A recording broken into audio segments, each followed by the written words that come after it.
আসসালামু আলাইকুম ভিউয়ার্স, আমার চ্যানেলে সবাইকে স্বাগতম। আমরা সাধারণত মাছ দিয়ে ফুলকপি এবং ফুলকপির ভাজি খেয়ে থাকি, কিন্তু আমি আজকে নিয়ে এসেছি ভিন্ন স্বাদের ফুলকপির রেসিপি। যদি ফুলকপির একটু অন্যরকম স্বাদ পেতে চান তাহলে এই রেসিপিটি ফলো করতে পারেন। আর যদি ভালো লাগে অবশ্যই চ্যানেলটি সাবস্ক্রাইব করুন এবং লাইক, কমেন্ট ও শেয়ার করুন। দেখতেই পাচ্ছেন এখানে আমি ফুলকপি, বেগুন, আলু এবং চিংড়ি মাছ দিয়ে এই রান্নাটি করেছি। চলুন তাহলে শুরু করা যাক। প্রথমে রান্নার জন্য আমি এখানে একটি ফুলকপি নিয়েছি আর এই সাইজের করে কেটে নিয়েছি। আর নিয়েছি মাঝারি সাইজের একটি আলু, নিয়ে আলুগুলো লম্বা লম্বা করে কেটে নিয়েছি। আর নিয়েছি একটি বেগুনগুলা এরকম সাইজের কেটেছি। এবার কড়াইতে তেল গরম করে আমি ফুলকপি আর আলুগুলোকে দিয়ে দিচ্ছি। দিয়ে আমি সামান্য হলুদ ও লবণ দিয়ে এটিকে ভেজে নেব। আর আমি বেগুনগুলো একটু পরে দেব। খুব ভালো করে নেড়ে নিচ্ছি। কিছুক্ষণ পর হালকা ভাজা হলে এর মধ্যে দিয়ে দিচ্ছি বেগুনের টুকরোগুলো।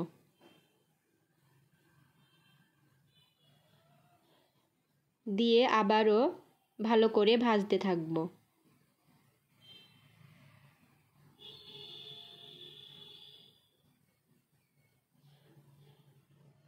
ফিরে এলাম কিছুক্ষণ পর। দেখতেই পাচ্ছেন আমার প্রায় সবজিগুলো ভাজা হয়ে গেছে। এবার আমি ঢেলে নেব। এবার কড়াইতে তেল গরম করে আমি দিয়ে দেব গ্রেট করা পেঁয়াজ।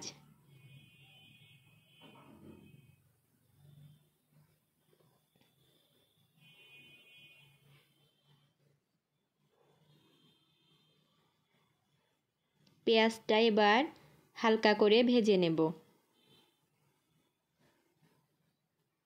পেঁয়াজটা হালকা ভাজা হয়ে গেলে পেঁয়াজটা এক সাইডে রেখে আমি লবণ হলুদ মাখানো চিংড়ি মাছ দিয়ে দিচ্ছি। দিয়ে আমি ভেজে নিচ্ছি।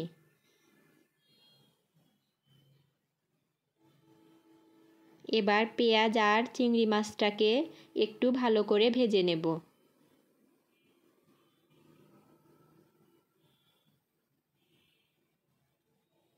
এরকম ভাজা হয়ে গেলে এবার দিচ্ছি রসুন বাটা।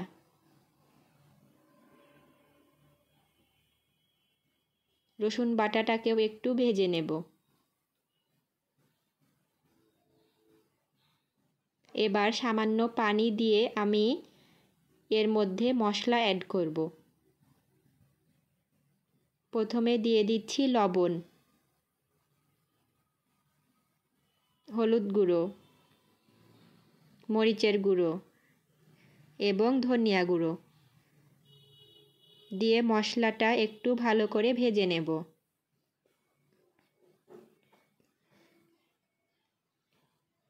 এবার দিচ্ছি টমেটো কুচি। টমেটোটা মশলার সাথে ভালো করে মিশিয়ে নেব।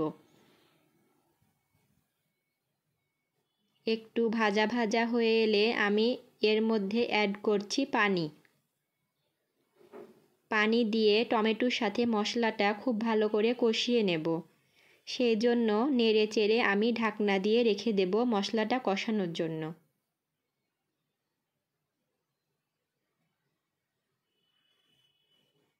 ফিরে এলাম কিছুক্ষণ পর। দেখতেই পাচ্ছেন মশলাটা কষানো হয়ে গেছে এবং মশলা থেকে তেল বের হয়ে এসেছে। এবার আমি আরেকটু নেড়ে চেড়ে এর মধ্যে ভেজে রাখা সবজিগুলো দিয়ে দিচ্ছি।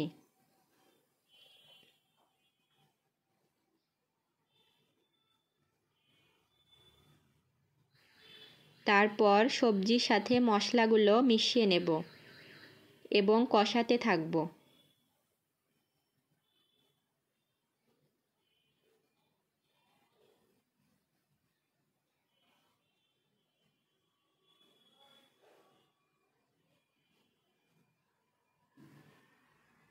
কষানোর জন্য আমি ঢাকনা চাপা দিয়ে রেখে দিচ্ছি।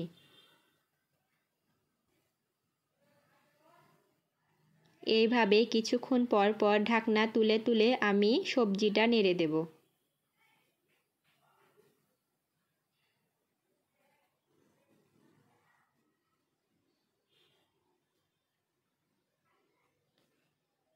কিছুক্ষণ পর আমার সবজিটা কষানো হয়ে গেছে। এবার একটু নেড়েচেড়ে আমি এর মধ্যে অ্যাড করব 1 কাপ পানি। এখানে আমি খুব বেশি পানি দেব না, কারণ ভাজার সময় এবং কষানোর সময় সবজিটা প্রায় অর্ধেকটা সেদ্ধ হয়ে গেছে। সেজন্য আমি এখানে অল্প পরিমাণে পানি দিচ্ছি।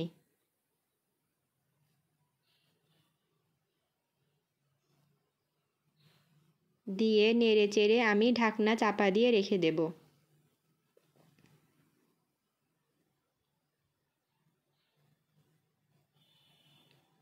প্রায় 10 মিনিট পরে আমি ফিরে এলাম।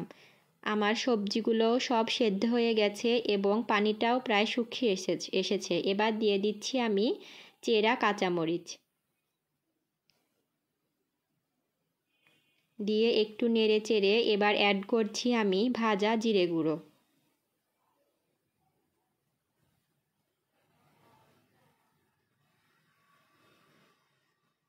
জিরে গুঁড়োটা দিয়ে আমি একটু মিশিয়ে নিয়ে ঢাকনা চাপা দিয়ে চুলাটা অফ করে দেব।